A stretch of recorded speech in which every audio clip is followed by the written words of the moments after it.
Hello, at welcome sa Cloudy Movie Recap. Ang 7 taong gulang na si Tim Templeton ay may malawak na imahinasyon. Nakatuon ang lahat ng atensyon ng kanyang mga magulang at sobrang mahal siya ng kanyang magulang na sina Ted at Janice. Nakikipaglaro sila sa kanya at sa lahat ng kanyang pakikipagsapalaran. Nagtatrabaho sina Ted at Janice sa pinakamalaking kumpanya na Papayco sa marketing department, at sa tingin ni Tim ito ay napaka-astig na trabaho. Kahit na abala ang kanyang mga magulang ay hindi sila nagkukulang sa kanya. Tinanong si Tim ng kanyang ama kung gusto ba nito na magkaroon ng kapatid. Sinabi naman ni Tim na sapat na siya, at hindi niya alam na buntis ang kanyang ina. Sa Baby Corp, maraming mga sanggol ang isinisilang, at isang sanggol ang naiiba sa kanila. Dito tinutukoy ng tickle machine kung saan inilalagay ang mga sanggol, at kung sila ay tumatawa, sila ay pinapadala sa pamilya at kung hindi sila tumawa ay pinapadala sa management ang mga katulad niya. Dito nga ay pinagsuot siya ng sarili niyang suit, relo at portfolio bago dalhin siya sa kanyang cubicle. Mula sa bintana nakita ni Tim ang isang sanggol na dinideliver sakay ng taxi, at nakasuot ng suit at may dalang case na papunta sa bahay nila. Pinakilala ng kanyang mga magulang kay Tim ang bago nitong kapatid. Mula sa pagpasok ng bahay, si Boss Baby ay nagsimulang umiyak at mag-utos sa sambahayan. Si Ted at Janice ay sobrang abala sa pag-aalaga at sinisikap nilang pasayahin si Boss Baby. Nararamdaman na ni Tim na nawawalan na ng atensyon ang magulang niya sa kanya at lahat ay napupunta kay Boss Baby. Gayunpaman, tila si Tim lang ang nakakakita ng isang kahina-hinalang mga kilos tungkol kay Boss Baby. Subalit ang mga magulang niya ay hindi naniniwala sa mga sinasabi ni Tim. Palihim na pumasok si Tim sa kwarto ni Boss Baby ng gabing din yun, at narinig niya itong nagsasalitang boses ng isang matandang lalaki sa telepono, at tila ba ay may kausap ito na kasabwat niya, hanggang sa mahuli niya ito at pinilit ni Tim si Boss Baby na aminin nito na kaya niyang magsalita. Sinabi ni Tim na isusumbong niya ito sa kanyang magulang. Sinabi naman ni Boss Baby na sa tingin ba ni Tim ay paniniwalaan siya dahil sa hindi maganda ang record nito sa magulang niya. Sinabi naman ni Tim na wala itong alam tungkol sa kanya. Agad naglabas ng folder si Boss Baby tungkol kay Tim, na nagsasabi na alam niya ang mga bagay tulad ng kung paano ang gitnang pangalan ni Tim ay Leslie. Binalaan ni Boss Baby si Tim na kung hindi siya gumawa ng maayos ay maari siyang palayasin ng kanyang mga magulang. Naghanda si Tim upang patunayan na si Boss Baby ay hindi gagawa ng maganda. Nag-espiya siya sa nagaganap na meeting ng iba pang baby na sina Jimbo, Stacy at ang triplets. Dito pinaliwanag ni Boss Baby sa kanila ang tungkol sa Papayco, ang kompetensya ng Baby Corp.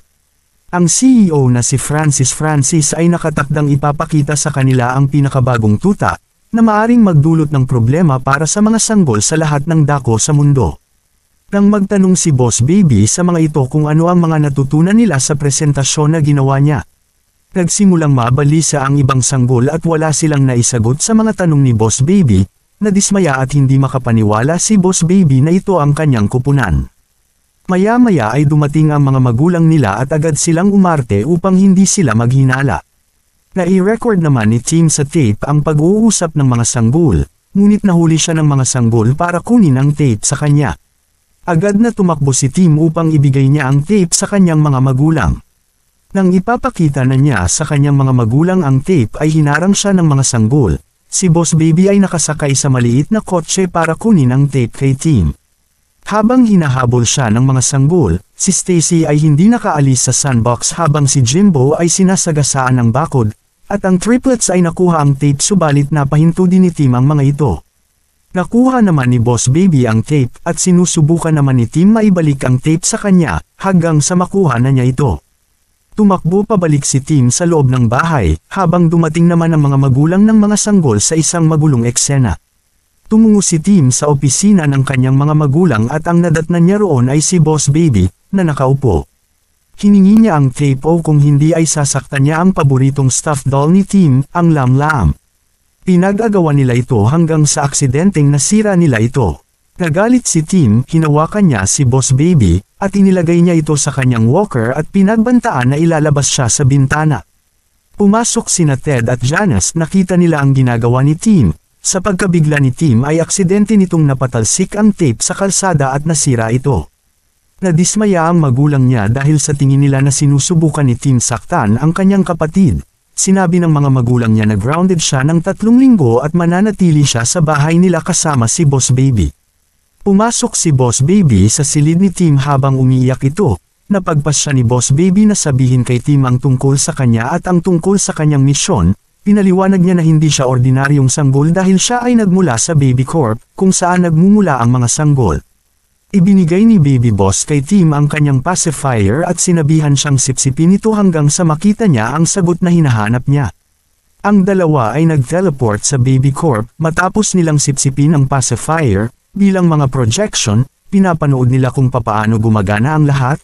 Ipinaliwanag ni Boss Baby kung papaano siya nakapasok sa pamamahala at kung paano pa nagkakaroon ng maraming iba pang mahuhusay na Boss Baby na nauna sa kanya. Hindi sila tumatanda dahil sa iniinom nilang super secret baby formula na pinapanatili silang maging baby magpakailanman. Ang kanyang sariling amo, si Big Boss Baby ang namamahala sa kanyang departamento gamit ang isang kamay na bakal. Si Boss Baby ay naghahangad na maging tulad ng pinakasikat na sanggol ang Super Colossal Big Fat Boss Baby, upang makuha niya ang pinapangarap niyang promosyon at magkaroon ng sariling opisina at sariling gintong inidoro. At ipinaliwanag din niya na kung siya ay magtatagumpay ay babalik siya sa Baby Corp na ikinatuwa ni Tim. Nang makita nila si Big Boss Baby na humihingi ng mga resulta mula kay Boss Baby, nataranta siya at naibalik ang sarili pati na rin si Tim sa realidad.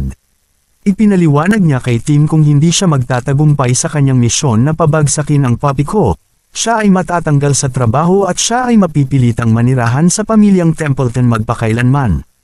Napagpas siya ni Tim na tulungan si Boss Baby at nagkaroon sila ng kasunduan sa isa't isa. Pagkatapos ay sinubukan nila Tim at Boss Baby na magpanggap sa kanilang mga magulang na mahal nila ang isa't isa at naglalaro sila ng magkasama, habang naghahanap sila ng mga impormasyon sa bagong tuta ng papi ko.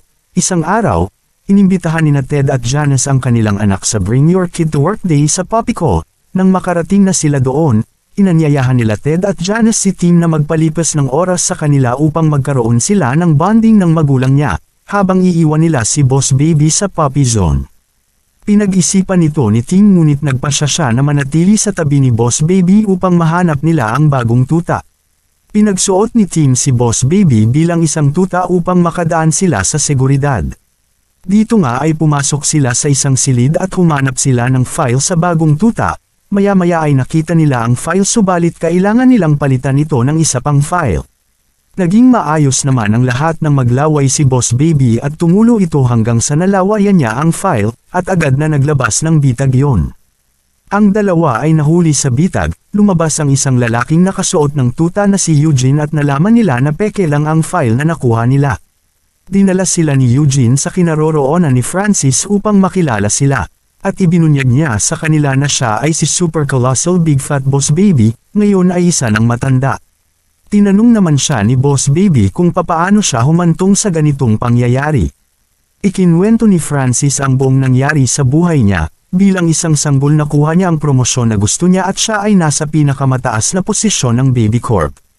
Ngunit dahil siya ay tinubuan ng ngipin at siya ay lactose intolerant, huminto ang formula para sa kanya, at siya ay pinalitan ng bago at mas bata na Big Boss Baby at nawala ang pagmamahal sa kanya. Pagkatapos ay itinapon siya sa Baby Corp para magkaroon ng pamilya. Ngayon ay nagplano siya ng paghihiganti laban sa kanila sa pamamagitan ng paglikha ng Forever Puppy, na mananatiling cute na tuta sa lahat ng panahon, na kukunin ang lahat ng pagmamahal mula sa sanggol, at ang kailangan lang ni Francis ay formula para makalikha ng tuta. Kinuha ni Eugene ang gatas na secret formula mula sa bag ni Tim at ito ang kulang sa kanyang sangkap. Iniwan ni Ted Janice si Tim at Boss Baby kasama si Eugene bilang isang housekeeper. Habang kasama nila si Francis papuntang Las Vegas para ipakita ang Forever Puppy. Dito nga ay nakita ni Tim si Boss Baby na nagsisimulang kumilos na parang isang tunay na sanggol. Nang matauhan si Boss Baby sinabi niya na kung wala ang formula ay magiging ganap na siyang normal na sanggol. Nakabuo sina Tim at Boss Baby ng isang plano kung paano nila matatakasan si Eugene sa pamamagitan ng pagkukunwaring may sakit si Boss Baby at magbubuga ng peking suka sa buong katawan ni Eugene. Pagkatapos ay sumakay sila sa bisikleta ni Tim, habang hinabol sila ni Eugene sakay ng isang kariton. Agad na tinawagan ni Boss Baby si Stacy upang humingi ng tulong, pinapunta rin ang triplets at si Jimbo upang tulungan sila. Nilabanan ng mga sanggol si Eugene hanggang sa mapagpalit sila ng sasakyan at hindi na nakasunod ang mga sanggol. Patuloy pa rin sa paghabol si Eugene sa kanila, at isang tren ang tumatakbo sa harap nila at matapang hinarap ni Tim ang pagtalon sa rampa. Naglabas muli ng imahinasyon si Tim upang matagumpayan malampasan ang tumatakbong tren, samantala si Eugene ay napahinto ng buhangin nang subukan nitong daan ang dinaanan nila Tim. Nang makarating sila sa airport, biglang bumalik ang kilos sanggol ni Boss Baby. Nang makita ni Tim ang magulang niya ay hindi niya maiwan si Boss Baby, kinuha niya ito, subalit sa kasamaang palad, ang eroplano para sa Las Vegas ay lumipad na, bago pa nila mapigilan ang kanilang mga magulang. Pagkatapos ay pinagtalunan nila ang parehong pagsisisi sa isa't isa, na sinisisi ni Tim si Boss Baby sa pagiging isang normal na sanggol sa pinakamasamang sandali, habang si Boss Baby ay nangangatuwiran na mas mabilis sana silang makakarating kung hindi gumamit si Tim ng gulong ng pagsasanay. Sinabi sa kanya ni Tim na wala siyang alam tungkol sa pagkakaroon ng tunay na pamilya. Nasaktan si Boss Baby na humantong sa pag-iwan niya kay Tim na mag-isa sa airport. Nang makalipas ang ilang oras, tinawagan ni Boss Baby si Tim sa isang telepono sa tabi niya. Dito nga ay nagkasundo sila at nagpasya na magtutulungan para makapunta sa Vegas upang iligtas ang mga magulang ni Tim at ang kumpanya ni Boss Baby, at dahil alam nilang kailangan nila ang bawat isa. Naisip nila na sundan ang mga impersonator ni Elvis para sa isang convention sa Vegas, kinuha nila ang isang kasuotan ng isang lalaking nagbanyo. Nang makasakay sila sa eroplano, si Tim at Boss Baby ay nagpanggap na anak sila ng kapitan ng eroplano. Nang makarating na sila sa convention center ng Vegas, si Boss Baby ay nagkilos sanggol na muli, at nakita naman ni Tim na nasundan sila ni Eugene. Dito nga ay inihayag ni Francis ang Forever Puppy sa publiko kasama si Ted at Janice na tinutulungan siya. Nang makita ng mga tao ang tuta, sila ay nag-uunahan upang makakuha nito. Dito nga ay nakita na si Tim at Boss Baby ng kanilang magulang, subalit ikinulong ni Francis sina Ted at Janice sa loob ng isang malaking puso at itinaboy sila palayo. Sinubukan naman ni Eugene na hulihin sina Tim at Boss Baby, habang hinahabol nila si Francis, na nakatakdang ilunsad ang Forever Puppies gamit ang isang rocket. Tumakbo sina Tim sa mga hanay ng tubo habang hinahabol sila ni Eugene, ngunit tinalo siya nila Tim at naging dahilan na pagkahulog niya sa isang malaking litter box ng mga pusa na agad siyang kinalmot ng mga ito. Naabutan nila si Francis at isinit nito ang oras ng paglipad ng rocket na sinubukan naman pigilan nila Tim ito, subalit pinigilan sila ni Francis at sinubukan silang ihulog sa taas. Muling isinagawa ni Tim at Boss Baby ang larong pirata at nilabanan nila si Francis hanggang sa itinapon nila ito sa isang vat ng formula. Dito nga ay nagmamadali silang iligtas ang kanilang magulang at inilabas nila ang mga tuta sa rocket. Nang makalabas na ang lahat ng tuta, si Boss Baby ay naiwan sa papalipad na rocket, at naging isang normal na sanggol siya at natigil siya sa rocket. Sinubukan naman ni Tim na palapitin siya hanggang sa kantahin ni Tim ang Blackbird ni Paul McCartney para mapababa niya si Boss Baby. Sa paglipad ng rocket ay agad namang pinoprotektahan ni Tim ang kanyang kapatid, sa naglulunsad ng walang laman na rocket. Tumakbo si Tim sa formula vat at binigayan si Boss Baby ng isang patak ng formula upang makabalik siya sa normal. Pagkatapos ay lumabas si Francis mula sa formula vat at bumalik siya sa Super Colossal Big Fat Boss Baby. Binyantaan niya sina Tim hanggang sa kunin siya ni Eugene at bigyan ito ng pacifier. Sinabi ni Eugene kina Tim at Boss Baby na palalakihin niya si Francis sa tamang paraan sa pagkakataon na ito. Dito nga ay nailigtas nila ang kanilang mga magulang at sinabi nila na mahal nila sila Tim at Boss Baby. Sa oras na ito, si Boss Baby ay nagpaalam na sa mga naging ka-team niya at pati na rin kay Tim. Dito nga ay nilinis ng mga sanggol mula sa Baby Corp ang bahay nila Tim, at inalis nila ang alaala ni Ted at Janice tungkol sa sanggol at inaalis ang anumang katibayan na naroon siya, subalit pinili ni Tim na wag alisin si Boss Baby sa kanyang alaala. Si Boss Baby ay bumalik sa trabaho bilang isang bayani at nakuha niya ang kanyang promosyon tulad ng gusto niya. Gayunpaman, si Boss Baby at Tim ay parehong namimiss ang bawat isa at hindi sila nakaramdam ng saya kahit nakuha na nila ang kanilang mga gusto. Sinulatan ni Tim si Boss Baby at pinadalhan siya ng ilan sa mga paborito niyang laruan. Sa mga nabasa ni Boss Baby, agad siyang tumakbo sa unang palapag at nasa sabik siyang naglalaro doon at dumaan siya sa conveyor belt at siya mismo ang nagpadala sa sarili niya sa pamilyang Templeton gamit ang chute. Makalipas ang ilang sandali, bumalik si Boss Baby sa pamilyang Templeton bilang isang normal na sanggol, na ngayon ay pinangalanan siyang Theodore Lindsay Templeton. Nasasabik si Tim nang makita siya, dahil sa tingin niya ay nakikilala pa rin siya ng sanggol. Dito nga ay nakita na ng anak niyang babae ang kapatid niya sa delivery room. Nagulat siya nang bumangon nagsanggol mula sa kanyang kama at nakasuot pa ito ng suit. Maraming taon na ang lumipas mula noong pangyayaring iyon. Nasa hustong gulang na si Tim at may sariling mga anak. Kasama ang kanyang asawang si Carol at ang kanyang dalawang anak na babae na sina Tabitha at Tina, si Tim ay nabubuhay sa tahimik na buhay. Hindi pa natatapos ang kanyang imahinasyon at laging naghahanap ng paraan para makapaglibang. Si Carol ang breadwinner ng pamilya habang si Tim ay nananatili sa bahay at nagluluto ng pagkain. Samantala, si Ted ay lumaki bilang isang matagumpay na negosyante at halos walang oras upang bisitahin si Tim. Pero lagi siyang nagpapadala ng mga mamahaling regalo sa kanyang mga pamangkin. Naniniwala pa rin si Tim na mas maganda ang buhay niya dahil palagi siyang may maraming oras kasama ang kanyang mga anak. Sa kasamaang palad, ang mga bata ay talagang mabilis na lumaki at sa lalong madaling panahon ay hindi na nila kailangan ng anumang tulong, at hindi na siya nakikipaglaro sa kanyang ama at hindi na rin niya gusto ang isang kwento sa pagtulog. Gusto ni Tabitha na mag-aral ng mabuti at maging matagumpay tulad ng kanyang tiyo Ted. Ang pag-amin na ito ay ang nagdurog sa puso ni Tim. Karaniwang nananatili si Tim sa bodega tuwing malungkot siya. Gustong-gusto pa rin niyang makipag-usap sa kanyang mga imaginary friends at nais niyang muli maging isang bata. Bigla siyang nakarinig ng kaina-hinalang ingay mula sa ibaba. Galing ito sa kwarto ni Tina. Pinuntahan siya ni Tim upang tingnan siya ngunit isang teddy bear ang nakahiga sa kanyang pwesto habang naglalakad si Tina, at kaya niyang magsalita na parang matanda. Nawalan ng malay si Tim sa pagkagulat ngunit napagtanto niyang si Tina ay nagtatrabaho sa parehong kumpanya na tinatawag na Baby Corp. Isa pang krisis ang dumarating sa mga sanggol at siya ang may pananagutan sa paglutas ng usaping ito. Gayunpaman, naniniwala si Tina na hindi kailanman magagawa ng kanyang inosenteng ama ang gawaing ito ng mag-isa kaya hiniling niya sa kanya na tawagan si Ted. Tumanggi si Tim na gawin iyon dahil hindi sinasagot ni Ted ang kanyang mga tawag, lagi itong abala. Anuman ang pagtanggi ni Tim, si Tina ang nag-ayos para papuntahin si Ted. Itinala niya ang pagsasalita ni Tim at nagpadala ng peking voice message kay Ted na nagsasabi na si Tabitha ay nasugatan matapos mahulog mula sa kabayong ipinadala ni Ted. Kinaumagahan, sumugod doon si Ted sakay ng helicopter para magtanong tungkol sa kanyang mga minamahal na pamangkin. Ang kanyang pagpasok ay hindi bababa sa isang prinsipe at gustong-gusto niyang ipakita ang kanyang kayamanan. Gumaan ang pakiramdam ni Ted nang malaman niyang ayos na ang lahat at nagpas siyang magpalipas ng kaunting oras sa kanila.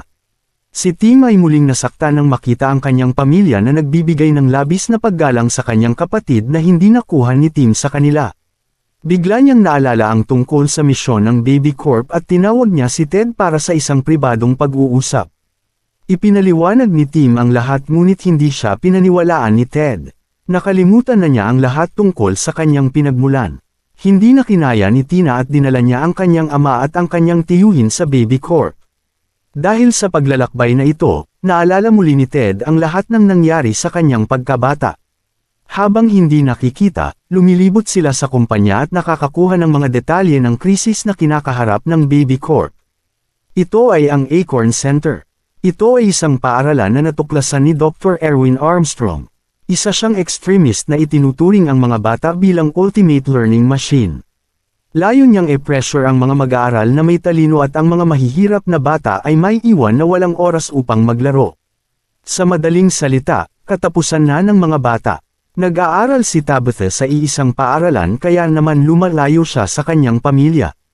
Pinlano ni Tina ang lahat at kailangan niya sina Tim at Ted para maisakatuparan ito. Ang Baby Corp ay bumuo ng isang espesyal na anti-aging formula na maaaring ibalik ang isa sa anyo ng sanggol sa loob ng 48 oras. Magagamit ito ni Tim at Ted para maging mga bata at pumasok ng palihim sa Acorn Center.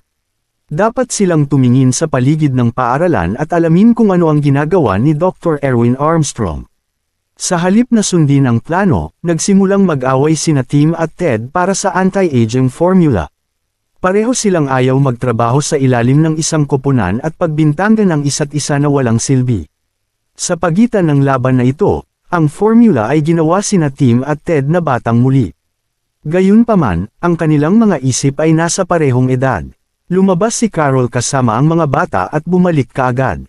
Sinimulan niyang hanapin sina Tim at Ted ngunit dinidistract ni Tina ang ina. Habang kumukuha siya ng ilang oras, sina Tim at Ted ay tumakbo palabas, at sinabihan nila si Carol na may trip sila para makapag-bonding sila. Gayunpaman, pareho pa rin silang nagtago sa itaas. Pagsapit ng gabi, ipinaliwanag ni Tina ang mga karagdagang hakbang. Ibinigay niya sa mga lalaki ang mga kagamitang pang-espiya. Araw-araw, umaalis si Dr. Erwin sa kanyang opisina ng alas 11:15.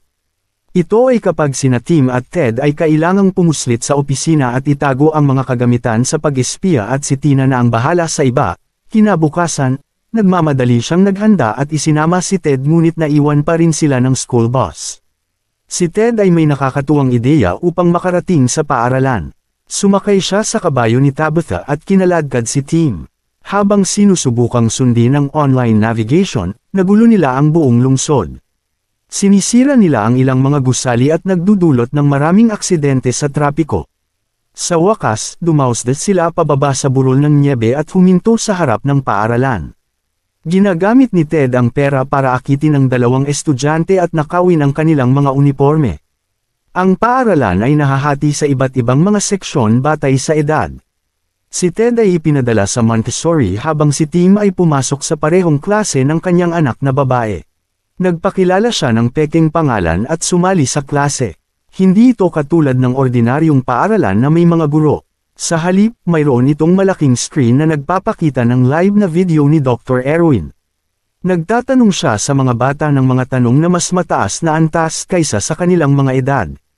Nakakagulat na karamihan sa mga bata doon ay napakatatalino pero ang nangunguna ay si Tabitha. Talagang ipinagmamalaki ni Tim ang kanyang anak. Samantala, si Ted ay napunta sa isang silid na puno ng mga baby. Tinipon niya silang lahat at sinubukang gamitin ang mga ito para makatakas sa silid. Nagtatayo sila ng isang tore na may mga laruan at pandikit upang maabot ang bintana. Ngunit ito ay bumagsak sa huling sandali. Sa kabutihang palad, naisip ni Ted na maaari niyang gamitin ang pandikit para umakyat sa dingding at makatakas.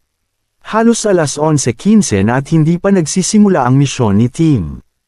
Humihingi siya ng hall pass pero may personal na palikuran ang classroom. Nagplano si Tim ng isa pang diskarte. Sinira niya ang kanyang uniforme at nagsimulang kumilos ng kakaiba. Akala niya ay tatawagan siya ni Dr. Erwin sa opisina ngunit sa halip, ipinadala siya sa detention room. Habang nakapikit siya ay nakarating na si Ted sa opisina ngunit hindi pa umaalis si Erwin. Talagang hinihintay niya ang pagkikita nila ni Ted. Pinagmamasdan niya ang mga sanggol at napansin ang potensyal ni Ted. Isa siyang natural na negosyante na marunong pasunurin ang mga tao sa kanya. Sa una, hindi maintindihan ni Ted kung bakit natutuwa si Erwin sa kanya ngunit pagkatapos ay ibinunyag ng masamang prinsipal ang kanyang pagkatao. Siya ay talagang isang sanggol na nakasuot ng matanda. Hindi siya taga Baby Corp ngunit may kakayahang magpatakbo ng ganoong kalaking kumpanya. Upang malaman ang tungkol sa kanyang negosyo, inanyayahan ni Erwin si Ted para sa isang lihim na pagpupulong pagkatapos ng paaralan. Sa panahon ng recess, hinahanap ni Tim si Ted ngunit inakusahan sa pagiging late nito. Ayaw nang makatrabaho ni Ted si Tim at nagpas siyang tapusin ang misyon ng mag-isa. Nakaramdam na naman si Tim ng pagkawalang silbi at nagsimulang hanapin si Tabitha. Magaling si Tabitha sa academics ngunit hindi siya magaling pagdating sa activities gaya ng pagkanta. Pinagtatawanan siya ng mga kaklase niya at nauwi sa malungkot na mukha. Hindi natiis na makita ni Tim ang kanyang anak na ganito at gumawa ng mga peking dahilan para makasama si Tabitha. Hindi alam sa kanyang aktwal na pagkakakilanlan, inanyayahan ni Carol si Tim para sa hapunan. Itinatago niya ang kanyang mga larawan noong bata pa siya para walang makakilala sa kanya. Ginagamit ni Tim ang pagkakataong ito para tanungin kung bakit nag-aalala si Tabitha sa pagtatanghal sa paaralan. Napabuntong hininga siya at ipinahayag na natatakot siyang mabigo ang kanyang ama sa kanya. Hinahangaan niya ang kanyang ama sa pagiging mahusay sa malikhaing gawain tulad ng pagkanta. Maaaring hindi sapat ang kanyang kakayahan upang mapabilib siya. Ang gusto lang ni Tabitha ay maipagmalaki siya ng kanyang ama. Dumarating din doon ang mga magulang ni Tim para ipagdiwang ang nalalapit na Pasko kasama ang kanilang mga apo. Sa kabutihang palad ay hindi nila nakikilala si Tim ngunit natitiyak na sila na pamilyar siya. Samantala, narating ni Ted ang sekretong base ng paaralan. Ito ay puno ng mga sanggol. Biglang inatake ng isang ninja baby si Ted. Lumilitaw din ang ilan pang mga ninja at tumakbo si Ted para sa kanyang buhay. Nakarating doon si Erwin sa tamang oras at iniligtas si Ted. Alam niya kung paano kontrolin ang mga sanggol. Tinuturuan niya ang mga sanggol na ito ng lahat ng uri ng mga kasanayan upang suriin ang kanilang potensyal. Nagtataka si Ted kung paano kayang gawin ni Erwin ang ganitong eksperimento sa malawakang sukat, ngunit ang tusong maliit na lalaki ay kontrolado ang lahat. Itinuro niya ang computer programming sa mga sanggol at ginamit ang mga ito upang lumikha ng mga viral mobile application. Hindi lang pera ang habol niya. Gusto niya ng kapangyarihan. Sapat na kapangyarihan upang pamunuan ang mundo. Mga psychologist ang mga magulang ni Erwin at inilantad nila siya sa napakaraming impormasyon. Napakarami niyang natutunan kaya ayaw niyang may magkontrol sa kanya at tumakas siya sa kanyang tahanan. Pagkatapos ay nagbalat kayo siya bilang isang may sapat na gulang at natuklasan ang pinakamatagumpay na paaralan sa loob lamang ng 1.5 taon. Ang kanyang susunod na layunin ay gumamit ng isang application upang gawing alipin ang mga magulang ng kanilang mga anak.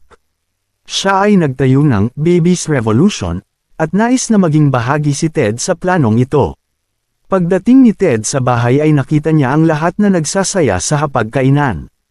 Ang kanyang mga magulang ay nagsimulang makipag-usap tungkol sa kanilang mga anak na lalaki noong sila ay maliit pa. Si Ted ay mahal na mahal ni Tim noong bata pa sila. Sila ay tulad ng pinakamahusay na koponan. Ito ay nagpapaalala sa magkapatid kung paano sila lumaki ng magkasama. Kinagabihan, tinulungan ni Tim si Tabitha sa pagbubukas at pagpapahayag ng kanyang damdamin sa kanyang kanta.